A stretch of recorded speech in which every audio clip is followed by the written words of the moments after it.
আচ্ছা, আপনি কি মনে করেন টমেটো ভর্তা মানেই সাধারণ কিছু? আজকের এই বিশেষ পদ্ধতির টমেটো ভর্তাটি একবার খেলে মাছ মাংসের স্বাদও ভুলে যাবেন।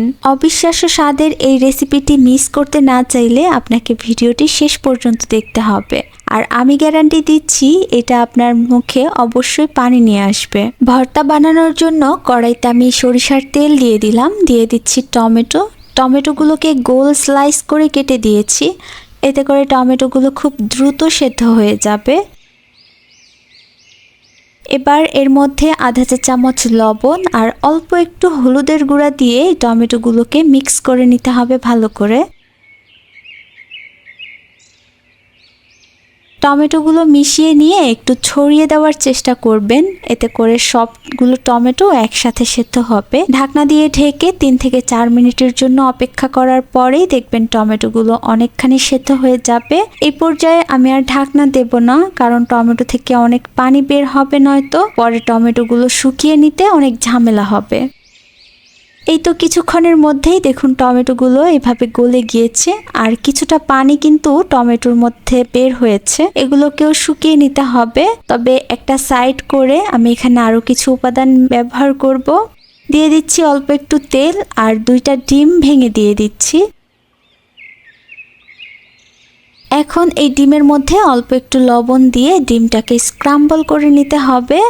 অনেকেই এখন বলতে পারেন ডিম কেন টমেটো ভর্তায়? অবশ্যই এই ভিন্নভাবে টমেটো ভর্তাটা বানিয়ে দেখবেন। সবসময় একরকম খাবার খেলে কিন্তু মুখের রুচি নষ্ট হয়ে যায়, মাঝে মাঝে ভিন্নভাবে রান্না করে দেখতে হয়। তো টমেটোগুলো একদম যখন শুকিয়ে যাবে পানিটা, তখন নামিয়ে নিচ্ছি। এবার কড়াইতে আবারও একটু সরিষার তেল দিয়ে দিচ্ছি। এবার দিয়ে দিচ্ছি পেঁয়াজ 4 থেকে 5টা, দিয়ে দিচ্ছি কাঁচামরিচ। আমি ঝাল যতটুকু পছন্দ করি সেটা বুঝে কাঁচামরিচটা দিয়েছি। দিয়ে দিচ্ছি কতগুলো রসুনগুলোকে একটু ছোট করে কেটে দিয়েছি, এতে করে তাড়াতাড়ি সেদ্ধ হবে এবং ভাজা হবে। তো এবারে পেঁয়াজ, রসুন, কাঁচামরিচ এগুলোকে ব্রাউন করে ভেজে নিচ্ছি। ভাজা হয়ে গেলে এগুলোকে উঠিয়ে নেব। এবার শুকনো মরিচটা দিচ্ছি। ভর্তায় কিন্তু শুকনো মরিচ না দিলে কোনোভাবেই ভালো লাগে না। শুকনো মরিচের একটা ফ্লেভার আছে যেটা খেতে ভালো লাগে। শুকনো মরিচটাও ভেজে তারপর উঠিয়ে নিচ্ছি।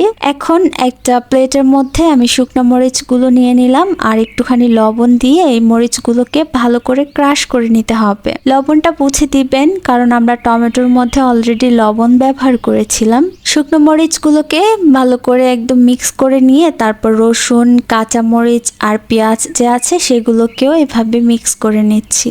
আপনি চাইলে এইভাবেও কিন্তু ভর্তা বানিয়ে খেতে পারেন কোনো কিছু ছাড়া। এবার কিছুটা কাঁচা পেঁয়াজ দিয়ে দিচ্ছি। কাঁচা পেঁয়াজটা দিয়েও এভাবে মিক্স করে নিচ্ছি। আপনারা যারা আমার চ্যানেলে নতুন এসেছেন তারা চ্যানেলটা সাবস্ক্রাইব করতে পারেন এরকম সহজ রেসিপি পাওয়ার জন্য।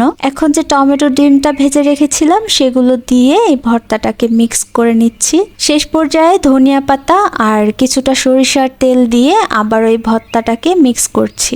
ঠিক এই মুহূর্তে এই ভর্তা থেকে এত সুন্দর একটা ঘ্রাণ বের হবে, তখনই আপনার জিভে অটোমেটিক পানি চলে আসবে। আমাদের ভর্তা মিশিয়ে নেওয়া হয়ে গেছে। ভর্তাটা একদম রেডি। গরম গরম ভাতের সাথে এই ভর্তাটা সত্যি বলছি অমৃতর মতো লাগে। আপনারা অবশ্যই বাসায় তৈরি করবেন। এখন কিন্তু টমেটো অনেক কম দামে যাচ্ছে, তো এই ভর্তাটা একবার হলেও বানিয়ে খান। আজকের ভর্তার রেসিপি ভালো লাগলে চ্যানেলটি সাবস্ক্রাইব করতে ভুলবেন না, আর কমেন্ট করে জানান কেমন লেগেছে। চাইলে আপনাদের ফ্যামিলির সাথেও শেয়ার করতে পারেন, তারাও বানিয়ে খাবে এই সহজ ভর্তাটি। এখানেই বিদায় নেব আজকে। সবাই ভালো থাকুন, সুস্থ থাকুন।